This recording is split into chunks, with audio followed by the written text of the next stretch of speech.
Pour le 27, page 258, il s'agit d'abord de tracer un triangle équilatéral. Ça, normalement, c'est pas très compliqué. Et ensuite, de construire l'image de ce triangle par une rotation dont on vous donne l'angle et le centre. Je vous rappelle, une rotation, si je pars de ce centre, ça veut dire que je vais tourner autour de ce centre. Ça va donner quelque chose comme ça. L'angle, eh ben, si je tourne par exemple de 90 degrés, je pars de là à là, ou je peux partir de là et aller là. Donc il nous faut un angle et un sens, une direction. Donc dans le sens direct ou dans le sens indirect. Comme je vous l'ai expliqué, le sens direct, c'est le sens inverse des aiguilles d'une montre. Donc commençons par tracer le triangle équilatéral. Hop, c'est fait. On prend 4 cm et on fait 3 fois 4 cm avec le compas. Ça, normalement, il n'y a pas de secret, il n'y a pas de difficulté. Rotation de centre C. Donc je vais tourner autour du point C. D'angle 120 degrés dans le sens direct. Dans le sens direct, donc j'ai dit que c'était dans le sens inverse des aiguilles d'une montre. Alors, je vais prendre mon rapporteur et je vais placer le point B' de façon à ce que l'angle BCB' mesure 120 degrés. Donc mon rapporteur, je place le centre sur le centre de ma rotation.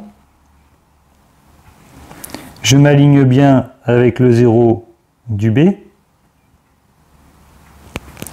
Je trace un angle de 120 degrés, donc 0, 10, 20, 30, 40 jusqu'à 120, ça va m'amener ici. Ne vous trompez pas, hein, ne mettez pas ce 120 là. D'accord? Regardez que je me suis aligné ici, que le 0 était à l'intérieur, et du coup, il faut que je compte 120 graduations entre là où je me suis aligné et là où je dois aller. Et je peux prolonger, pardon, je peux tracer le point B' sera là-dessus. À quelle distance? Eh bien, pour avoir la distance, j'en prends la longueur CB et cette longueur, je la reporte ici.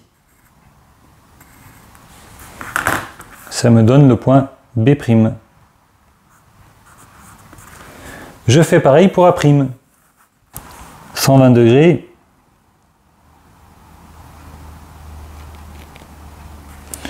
Après, il faut être précis. Hein. Si vous êtes précis, vous devez être parfaitement aligné ici. Moi, je n'étais pas très précis. Et la longueur CA qu'on reporte ici pour faire A'. Et voilà.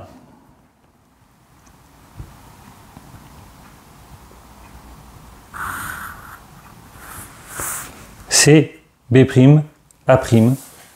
C'est le symétrique de CAB ou de CBA par la rotation de centre C et d'angle 120 degrés. C'est-à-dire que ici, j'ai tourné comme ça de 120 degrés. Et j'ai tourné aussi comme ça de 120 degrés. Ensuite, petit b, rotation de centre B d'angle 90 degrés. Dans le sens indirect. Là, c'est donc dans le sens des aiguilles d'une montre. Ça veut dire que il faut que je me positionne comme ceci pour faire tourner mon point C autour du point B d'un angle de 90 degrés, par là. Comme ça, je tourne, je vais marquer.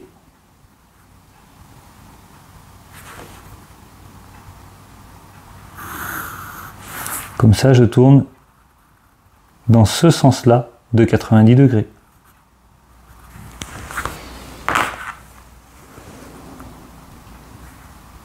La longueur, je la reporte.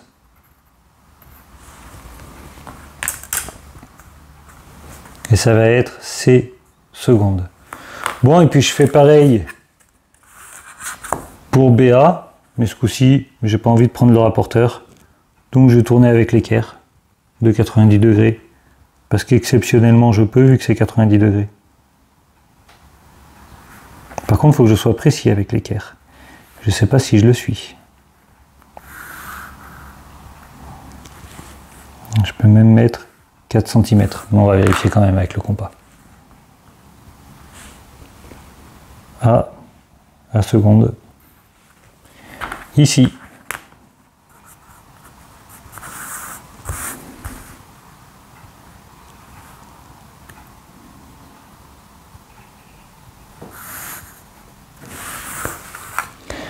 Et pour finir, rotation de centre A d'angle 60 degrés dans le sens direct. Donc centre A, angle 60 degrés dans le sens direct, c'est dans le sens inverse des aiguilles d'une montre. Donc de centre A d'angle 60 degrés et je me mets comme ça pour aller dans le sens inverse des aiguilles d'une montre.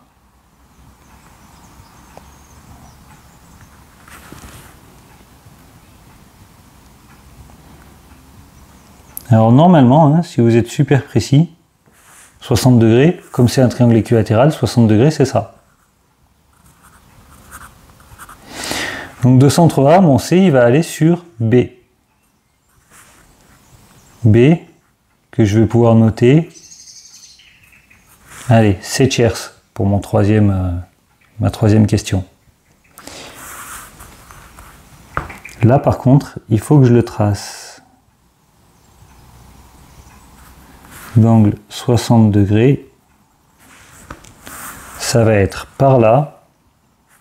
Il faut vraiment pas perdre son repère. Hein. On commence à avoir beaucoup de figures comme ça, beaucoup de tracés. Et il faut que je reporte la longueur AB pour avoir B tierce.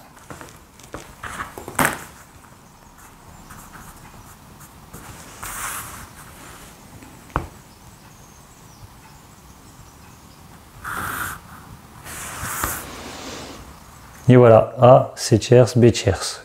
Il y a un petit millimélo de figure là-dessus, mais c'est pas grave.